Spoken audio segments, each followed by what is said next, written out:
हा आवाज ऐकलात? हा फक्त तांदळाचा आवाज नाही आहे, तर तुमच्या बाळाच्या प्रगतीची पहिली पायरी आहे. नमस्कार माझ्या सखींनो, कशा आहात सगळेजण?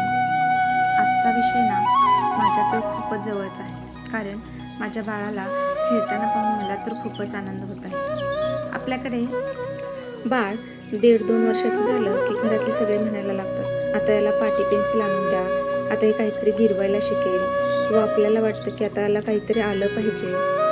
पण खरं सांगू का सखींनो, त्या इवल्याशा हातांना लगेच पेन्सिल देणं म्हणजे त्याच्यावर अन्याय करण्यासारखं आहे ना. विचार करा, ज्या हातांनी अजून नीट घास भरवता येत नाही त्या हातांना आपण बारीक पेन्सिल पकडायला सांगतो. म्हणूनच आज मी तुम्हाला एक अशी जादू सांगणार आहे ज्यामुळे तुमचं बाळ आनंदाने खेळलंही आणि त्यांच्या लेखनाची पायाभरणी सुद्धा होईल.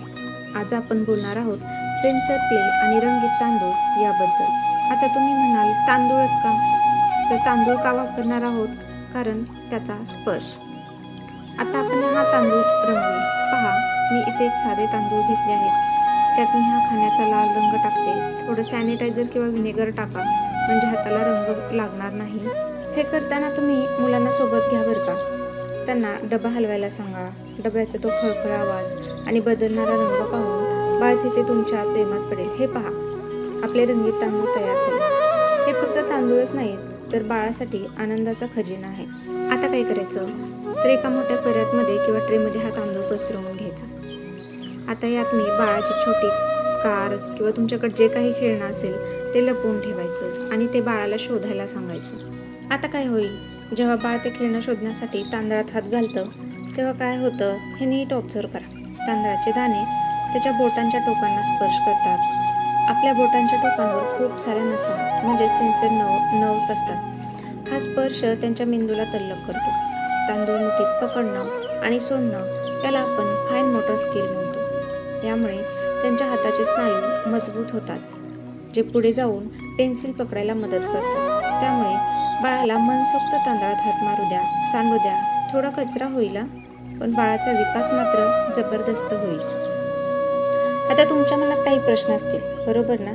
पहिली तर शंका असेल, ताई, बाळ तोंडात तांदूळ टाकेल ना? अगदी बरोबर. म्हणूनच आपण यात खाण्याचे रंग वापरले.